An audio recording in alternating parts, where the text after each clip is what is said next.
Well, good afternoon. It's a beautiful breezy afternoon here. I'm coming to you from Handy Andy's nursery. I'm out in our tree area enjoying the breeze, enjoying some sunshine, and I'm glad that you could join me for this week's edition of our What's Up Wednesday. Again, glad to be able to join you, or have you join me on these weekly videos and have you get some positive information about how to be successful gardening in the climate of Northwest North Dakota and Northeast Montana. And just a pleasure to be here as a resource for you folks as you try to be successful gardening in our region. Have some things, of course, I want to share with you today. Of course, is the reason for the video. Always, I want to share some water conservation tips with you, help you to be successful in watering during the hot part of the summer, when to water, and get to some of that good information. Also, want to talk to you a little bit about soil amendment and what maybe you should be considering adding to your soil if and when you plant your outdoor stock. Trees, shrubs, and perennials. What should I do to maybe have a little bit easier time being successful? What should I do to the soil, if anything, to improve that or make my success rate maybe a little bit better on soil? Then I'm going to share some plants with you, because I got to share plants. I love plants, and I have to share some fun things that I have in stock at the nursery. And then I want to share some inventory updates as far as when I expect to have some more of some things coming in stock here just real soon. Then I'm going to end with, of course, what our holiday hours will be, because we will be closed this weekend over the 4th of July holiday, and I will want to share that with you also. So you can find that at the end of the video if you're watching later. But let's get to the watering tips, okay? Let's get to watering. We're headed into the months of July and August, which, as we all know, are the hottest months of the season, of our summer. And so we want to be sure that our plants are receiving what they need to handle that climate, that circumstance of the hot, long, warm days. We know that we need to be taking some efforts to stay extra hydrated, and our plants are no different. Our plants need to stay hydrated as well during this time period. This is the reason why the fall is actually the better time to plant anything that is a perennial. Anything that would be a year after year after year process. So lawn, tree, shrub, perennial. The reason you would plant in the fall is you would avoid the warm part of the season which we're headed into. A lot of folks think, well, I got to plant in the spring because they got to have time to root.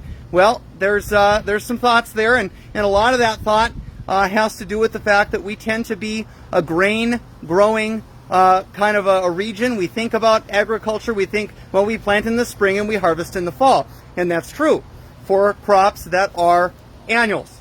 For our crops that the farmers are maybe sowing, whether that's lentils or durum or peas or whatever that might be, we're intending that we're going to harvest that this fall. And so because of that, we plant it in the spring. We got to get it up, get it growing, get it to go to seed so that we can harvest it, right? But if you think about planting a plant or a crop that would be a perennial, such as alfalfa, then we would plant them in the fall. And the best time to do any planting, again, for anything that's year after year is the fall. It's always the fall. So how do we know when that is? We walk it back from our first real hard frost date. We walk it back about 6 weeks, and we land in the late part of August to the first part of September. So mid-August is roughly kind of what we usually say.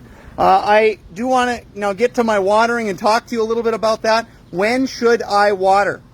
Well, the best time to water is early in the morning. Early in the morning, kind of right when the sun is starting to get up, because we all know the days are long here in western North Dakota and Montana right now. We get about, 14-hour day, 15-hour day, even more, probably 16.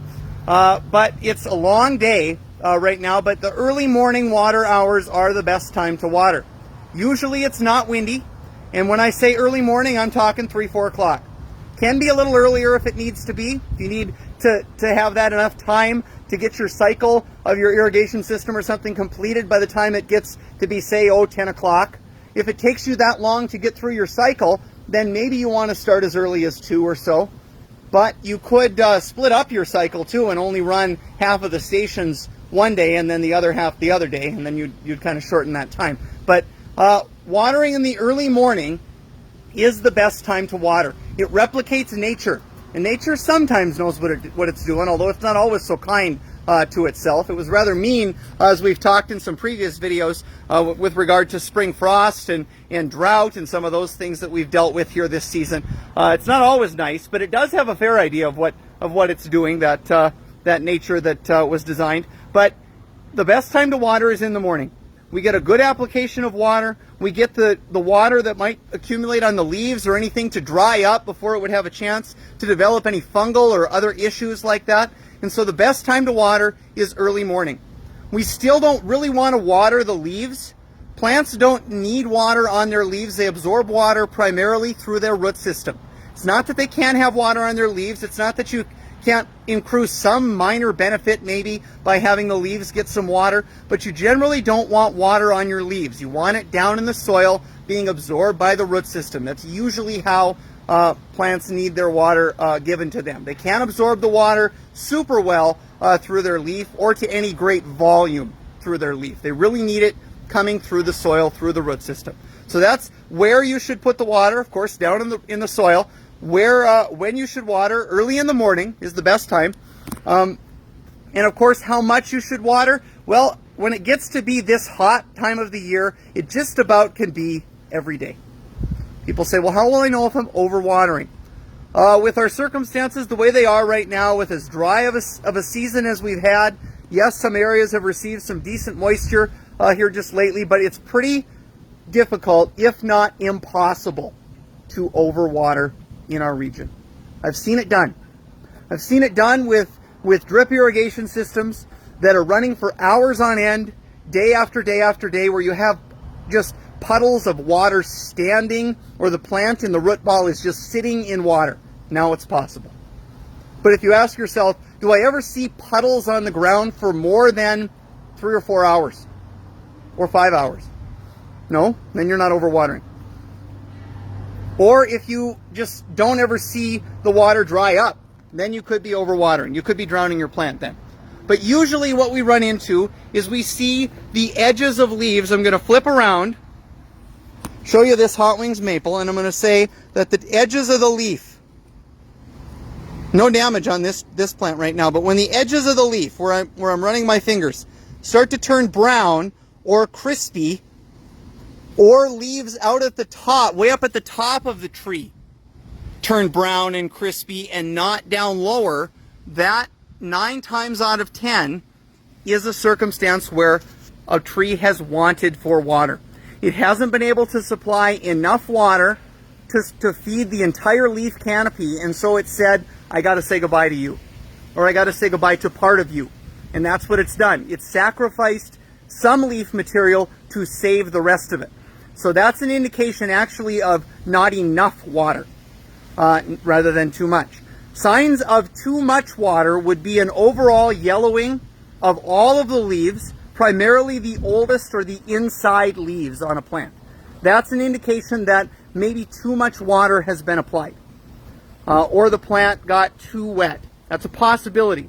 In some circumstances where we had a lot of rain, in some storms, that may have happened to some of your vegetable crops, your peppers, your tomatoes, but usually it doesn't happen to trees. You might end up with a couple leaves here or there way inside the canopy that would turn yellow. But generally, it's almost impossible to overwater a plant. Usually we don't water enough. So we want to water in the early morning. We want to water kind of before or as the sun's coming up. Less wind at that time.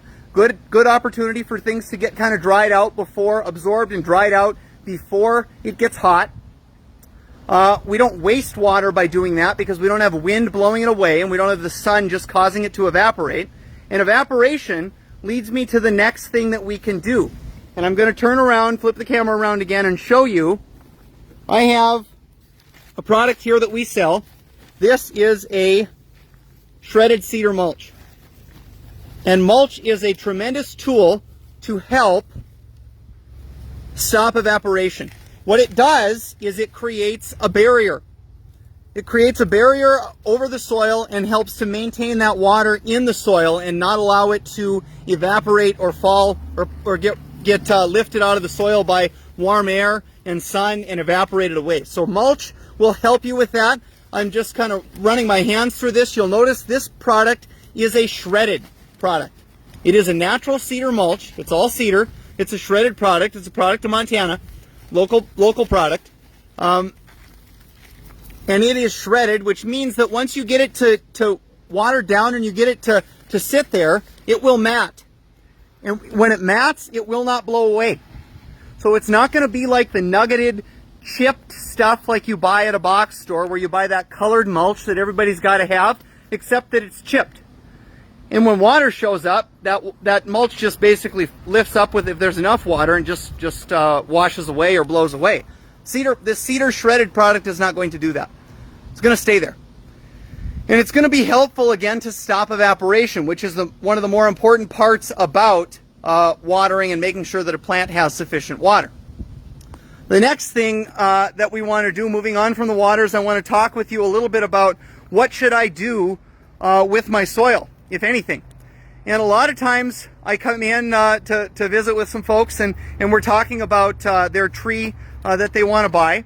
And of course they'll say, well, what can I plant out there? And I'll ask them the operative question. What kind of soil do you have? I don't know. I thought dirt was dirt. Isn't dirt just dirt? Well, yes and no. Technically speaking, dirt is only a part of the soil that I'm asking you about. Dirt would be the particles that I am actually looking for as far as what is your soil composition. And if you go to our homepage of our website, handyandiesnursery.com, you can find there, if you scroll down in the blog section, you get past our classes and you get down close to the footer and you find a blog section, and there you can find a little link to do a soil composition test. There are 3 particles to soil that are never there. They're just there. They're necessary too. But sand, silt, and clay. Those are our 3 major particles to soil. Sand, silt, and clay. In that order is their size. So sand is the largest. Think like volleyball. Okay.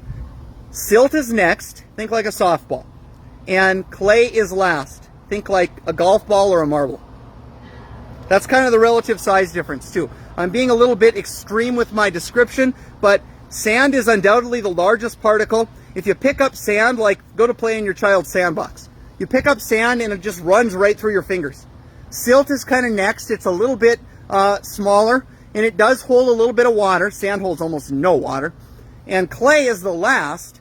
And if you think about clay, you pick up clay, and maybe you did Play-Doh, and maybe you did clay when you were in art in school, and you run your fingers through that, and it's just viscous. It's just smooth, and it just moves in your hand. The water just kind of moves all around. The clay is probably what we fight, and yet it has tremendous benefit for us, but we fight it because we have an abundance of it. We have an abundance of clay most of the time in our soil that makes it hard for our water to be effective. Makes it hard for that water that we just got done talking about to be effective, because we put this water down expecting that it's going to be there for the plant. And what happens is the clay soaks up all the water like a sponge. Soaks it all up like a sponge. And when the plant goes looking for it, it's all locked up in that sponge, and the soil, basically, the clay says, yeah, that's mine. You can't have any. I'm just going to keep it. Maybe I'll give you some. If I get to where it rains and maybe there gets to be a little bit more, then maybe I'll let you have a little bit. But I'm just going to hang on to that. That's what clay does. Especially if it's too high a concentration. It basically, those small particles, remember I mentioned that they're the size of a marble as opposed to the size of a volleyball, they guard the water. They like surround the water. Tiny little men with pitchforks, right? Or something, right? And they surround the water and they block it off and they say you can't have it. So what do we do? If that's what our soil is, and it's clay, and it's like I said, it's real smooth in your hands, and it just is kind of viscous and smooth, and it doesn't run right through your hands, it kind of clumps together, or maybe it's white, very light colored, grayish white, then you know it's clay. What do we do with that clay? Well, we amend that clay. We add to that clay to help improve our composition, to make it give up that water that we so desperately need to get to our plant. There's a couple things that we can use to do that. One of my favorites is sphagnum peat moss. I'm going to flip around and show you what that looks like. You see that at the box stores all the time. I carry a Premier product, so this Pro Moss.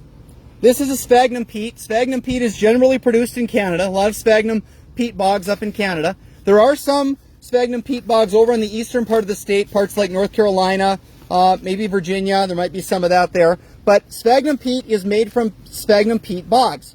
And the water just kind of floods, and it causes this moss to grow, and it grows very fast. And then when the water recedes, then they harvest this moss, they dry it, and then they put it into bales, they grind it a little bit, and they sell it to you. And this sphagnum peat has a very high, a low pH, got a little bit of acid to it. It by itself is almost 5.8, I think it is. Almost 6, 5.8, 5.5, somewhere in there. In our soil, here, because of all of our clay, is actually over 7. And 7, if you remember your pH scale, is neutral. 7 is no pH, neutral. We're 7, 7.5, 7.8. Sometimes if our soil is real bad, it can be as high as 8.0 or even higher than that. But the peat will help us to improve our pH a little bit by making, adding some acidity to that soil, help to improve the pH some. But what it really does is improve our composition. That peat holds on to water too, but it also gives it back. It's really good about giving the water back to the plant. And so when we amend our soil with that sphagnum peat, it helps to make that water more available to the plant, which means that when you water, your plant's going to get the water you gave it. Instead of if you water in native soil and this clay just grabs it all up, right? No water available. We talked about that already, kind of what clay does. And so the peat is going to help you with that. I usually like to see people amend up to maybe 20%, usually not more than that. But between 10 and 20 is usually fine. If it's really, really clay soil, maybe you could go a little more, but really, I don't want to see you do it too much to an extreme, because the roots then will not go out into the native soil, and we don't want that. We want them to go out into the native soil. We want them to learn how to survive in the region that they're in, and so that's why we don't want to over amend our soil. But I am going to show you another product. I really can't say enough good about this product, because I used it when I planted some birch in my yard last year, and this is a local product too. This is Dakota peat. Dakota peat is like gold. Man, is it good stuff. And the difference between this stuff, you'll notice it's a lot darker. It's a lot finer. Looks almost like silt. The difference between the peat moss and the Dakota peat that I have in front of me now is that this peat is a sedge peat. Instead of being manufactured in a sphagnum peat bog, I talked about what sphagnum peat is, right? There are these bogs that have this moss growing in them, and when it floods, then they get all this moss to grow very quickly, and then it dries out, they harvest it, remember? But this sedge peat is from sedge bogs, sedge areas, marshy areas that have dried up. And sedge is more or less produced by anaerobic or without oxygen respiration. It is extremely fertile stuff. I used this when I did my birch last year. I had the biggest leaves I've ever seen on a birch. Just massive, big leaves this spring. Didn't have a lot of them. Didn't have as many as I'd liked, rather. But this sedge peat just really is extremely fertile stuff. It's great stuff to use if you want to introduce some low fertilizer or some low amounts of good nutrition into your soil. Sedge peat is just a great product. So that is a local product that's manufactured by Dakota Company. Dakota peat, flip it around again. Dakota peat on the eastern part of the state near Grand Forks. It actually is located in North Dakota, so it is west of Grand Forks. They're maybe just south a little bit. And that's Dakota peat. I do carry that here. It is more expensive than sphagnum peat. It is quite a bit more expensive, but it is very worth it. It's very worth it for what you get out of it. That could be something that you might want to consider adding to your arsenal if you go to plant trees, shrubs, and things this year also. So that was a little bit on water, a little bit on soil. Now I'm going to show you some plant options that I've got in the store today. And I'm going to flip my camera around again. And here we have one of my favorites. This is, does anybody know it? Does anybody know this plant? Give you the flower. Can I get it to focus on the flower?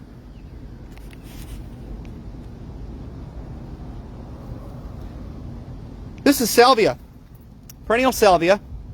This one is May night salvia. This is a great mid-season bloomer. Early summer, mid-summer, kind of around now. It's really getting some blooms on it. Got a lot of blooms there, a lot of blooms there. Really loving life right now. Goes great with Stella daylilies. That purple that purple salvia flower, the yellow daylily flower goes really, really well together.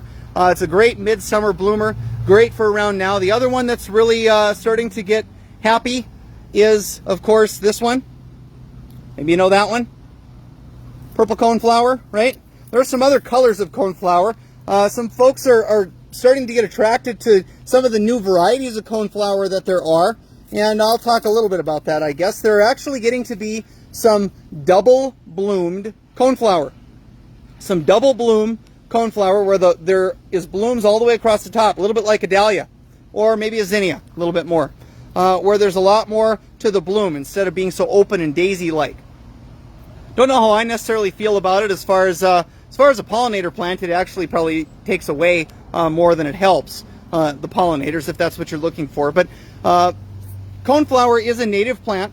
It's native to our region. You do see it growing out in the prairie, and it's great for pollinators. It's a good bee and butterfly attracting plant. Does well for both, but mostly the bees, I guess. Here's another one, Russian sage. There's the purple flower on Russian sage. Beautiful silvery foliage to it. And I'll get that up into the sun so you can see it a little better. Russian sage. There is a dwarf variety of Russian sage out too now that I carry. It's been out for a while, but I've just kind of started carrying it the last few years. But the little spire that doesn't get quite as large. The common Russian sage will get a couple, 3 feet, maybe 4 feet tall, and it'll get 4 or 5 feet across. The little spire does behave. It stays a little bit smaller than the common Russian sage. But those are great perennial options for your garden. They're fairly drought tolerant when they get a little bit older, but they're great plant options for a perennial. When I say perennial, talk a little bit about that just quickly. Perennial plants are plants such as daylilies, tulips, coneflower, right? Salvia. And what these plants do is when winter comes, they die all the way to the ground. They shed all their leaves freeze, they shed all the leaves, and they come new and fresh from the roots in the spring. That's the difference between a perennial and this plant. Maybe you know this plant. This plant is, wait for it, Potentilla. This is one of my favorite shrubs. One of my absolute favorite shrubs. I love Potentilla. I love them because of their long bloom time. There are a few things that will bloom longer than Potentilla in our region. And if somebody is looking, they come in and they're looking for a shrub that's going to bloom most of the summer, they got one choice, Potentilla. It's really the only plant that's going to continue to bloom most of the summer. It's going to start in June and it's going to go straight on through till frost. Now, fortunately, yellow is not the only color. Thank goodness, because some people don't like yellow. But there's white, there's a pink, there's an orange. There are some color choices, and there's getting to be more all the time with Potentilla. Unfortunately, there's no purple. There's no like dark red or pink or anything quite like that. There's a pink, but it's kind of a subdued or a pale pink. So there isn't any purple or anything like that with a Potentilla. But there are lots of color options growing all the time, and they're a fairly compact and easy shrub to grow. What a lot of people don't like about Potentilla, they don't realize, is that they see them in the landscape and they're seedy and they're ugly and they're woody and they're junky looking, and they go, well, that's an awful looking plant. I don't think I want that one in my yard. Well, it hasn't been taken care of. That's the thing about Potentilla, you have to cut them back.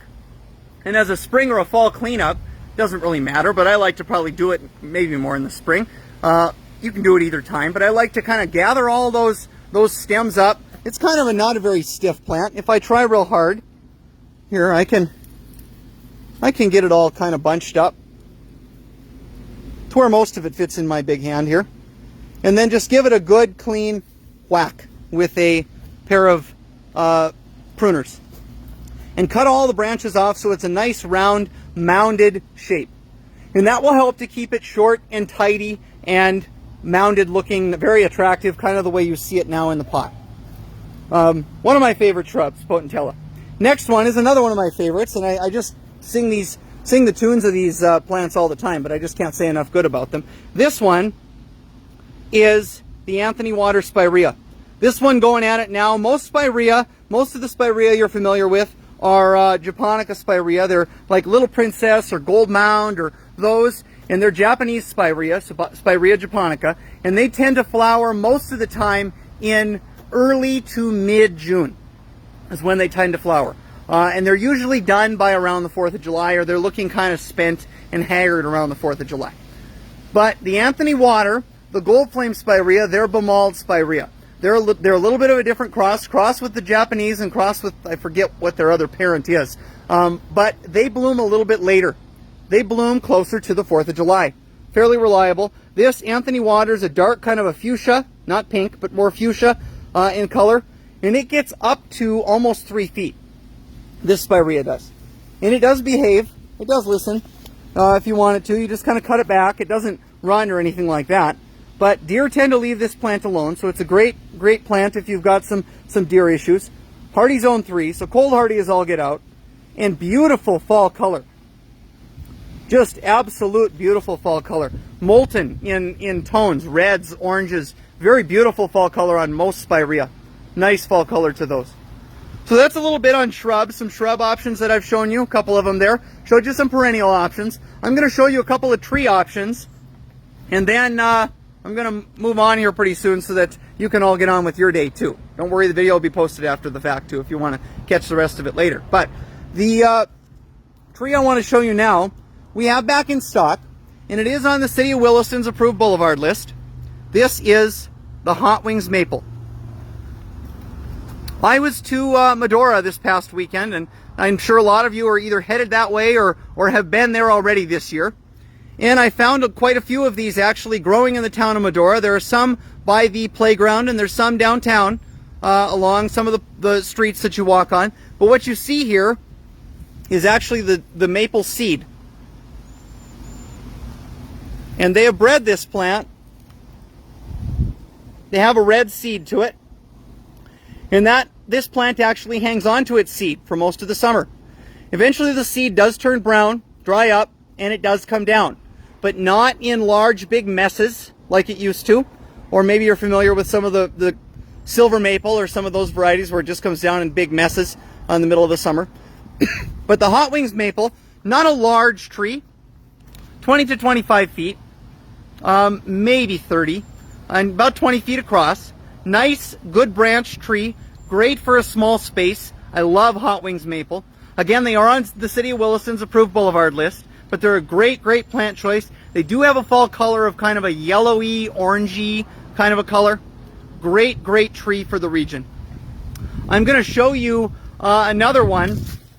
This one a shade tree, and I'm probably, if you go around to find any of these linden in landscapes, you'll probably see that they are blooming for you guys in the landscape right now. But flip this camera around again, and here we see some new growth on this linden. Just kind of coming out and developing, still putting on new growth this time of year. And if I get really close here, not going to let me focus that camera real good. Between those leaves, well, the wind is going to play games with me.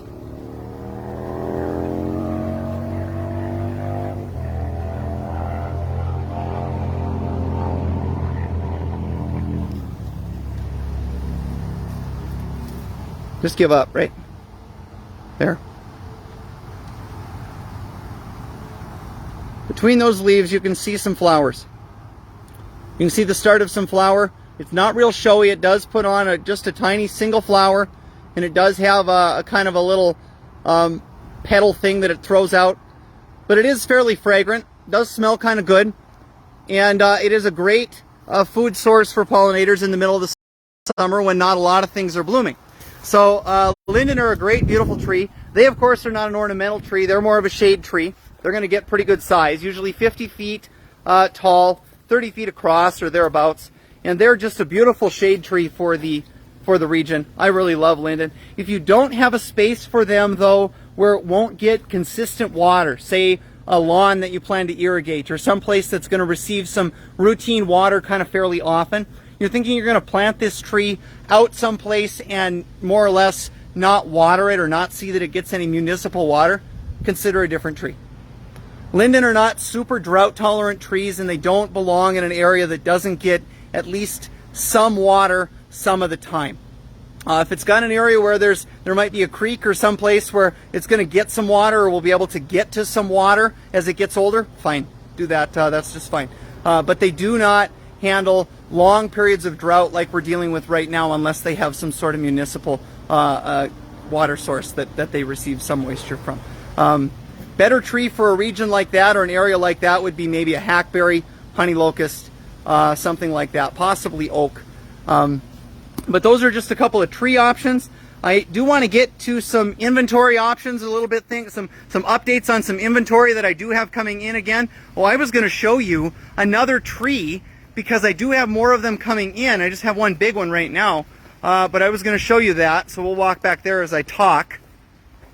So some are trying to replace arborvitae this season because they had a lot of them die due to our dry, cold winter, and I will have some more pyramidal arborvitae coming in and some other arborvitae options, some globe arborvitae coming in after the 4th of July, closer to the middle of the month, might even be closer to August 1st at this point. But so more arborvitae coming in, a few more linden coming in. I have some smaller sized Harvest Gold linden coming in and some more green spire linden coming in. Right now I've just got, I think, Redmond linden in stock, which is the American linden.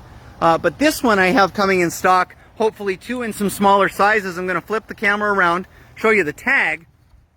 This is a variety of oak. Majestic Skies is a pin oak, ellipsoides, and it's a northern pin oak. It's a beautiful tree. People say, well, I don't know that I want to plant an oak because they're so slow growing. Well, the pin oak is one of the faster. You can see that as I grab this branch here, if you look down by my finger, my little finger, and you follow it up, what do I have, a foot maybe? Maybe 13 inches or so there of growth. That's all it's done this year is 13, 14 inches. So not super slow considering how young this tree is. Once oak get into the groundwater, they put a taproot down. Once they get down to where they can get their own water, they do tend to speed up a little bit and grow a little bit faster when they get a little bit older. But what I love about pin oak, I'm going to flip the camera around again and show you the front of this tag, is that it has a red fall color. It has a beautiful red fall color. It does get pretty good size, 60 high by 45 wide. But what I love about this tree is I think it's a great substitute for the Sienna Glen, the Autumn Blaze, those trendy maple trees that everybody has been wanting to plant in the region for many years, and they struggle with them. And they struggle with them more times than not, I feel, due to spring frost. They struggle because the plant tries to leaf out too early and is subject to spring cold that damages the buds before they can open and get hardened off. And so we have too deep a cold here in April and late April or 1st of May when it's trying to put its leaves out and they get damaged. And it's really nothing the homeowner has done wrong. It's just that they're subject to that difficulty. What could be done about that? It's really, I don't have a lot of good answers for that question. I wish I had more. But one thing I would recommend, as I'm walking back over here, is I would recommend in the fall on your maple, if you desire to plant those sought after trees, those Autumn Blaze, those Sienna Glen, and any tree for that matter, is a heavy layer of mulch in the fall of the year. And when I say fall, I'm talking the end of October. I'm talking at a time period when it is no longer hardly above freezing anymore. I'm not talking the middle of the summer like now. When you go to mulch now to stop evaporation, like we talked about in the beginning of the video, you should never have a thick layer of mulch next to the trunk. No mulch next to the trunk. Never. None. No mulch against the trunk.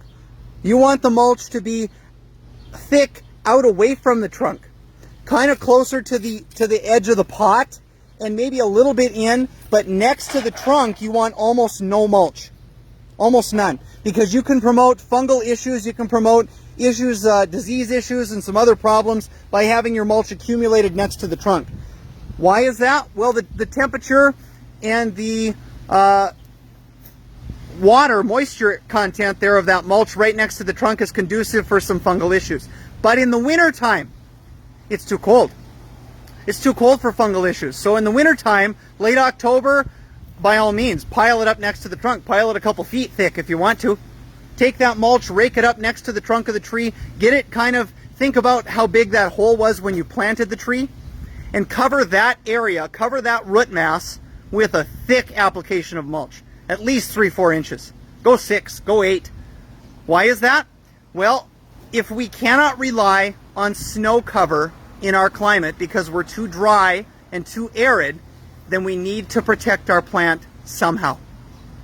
Naturally, they drop their leaves in the fall, and they drop them for a purpose. They drop them as a mulch.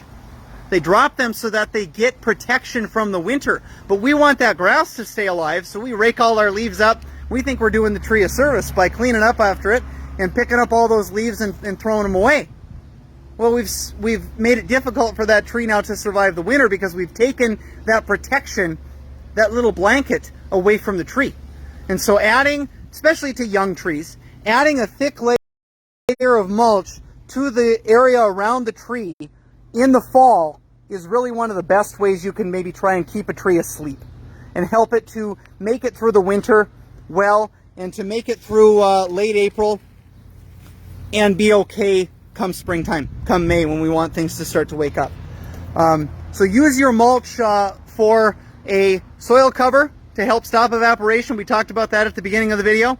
And use it also in the fall as a protective layer, as a blanket, to help your plants be more protected against that early spring frost. To help them to stay asleep, to not put their buds out, to not start to flush too early when it gets warm like it did this year in March. To try and keep that soil chilly, to try and keep it cold. Once soil gets cold, it'll stay cold if it's insulated, just like a lot of things. And so keep that soil kind of cool, and you should have more success as far as getting things to not be subject to a late frost. So that's a little bit more on late frost. I got a little bit of a tangent going there, but that was okay. Want to talk to you a little bit more, just briefly as I close the video, about the hours that we have going on this weekend. We are open tomorrow, which is Thursday the 1st, but we will be closed from July 2nd, which is Friday, through July 5th, which is a Monday. Closed all through the 4th of July. Want to wish everybody a very enjoyable 4th of July. The weather's supposed to be beautiful. No rain, which is unfortunate, but we should have some sunny days. Enjoy some time with family. Enjoy being outside. Stay hydrated. Keep your plant hydrated. All right? And we'll see you back here on Tuesday the 6th. We'll be open again. Our hours then will be, of course, what they have been up to this point. 9 a.m. to 6 p.m. Monday through Friday. From 9 to 5 on Saturday. And for the duration of the summer, right now, we will be closed on Sunday. So that's what our hours will be for the remainder of the summer. I do hope you've enjoyed the video. If there are ever any questions, just leave them in the comments. Send us a message to our Facebook page. With that, I'll say good luck, happy growing, happy 4th of July.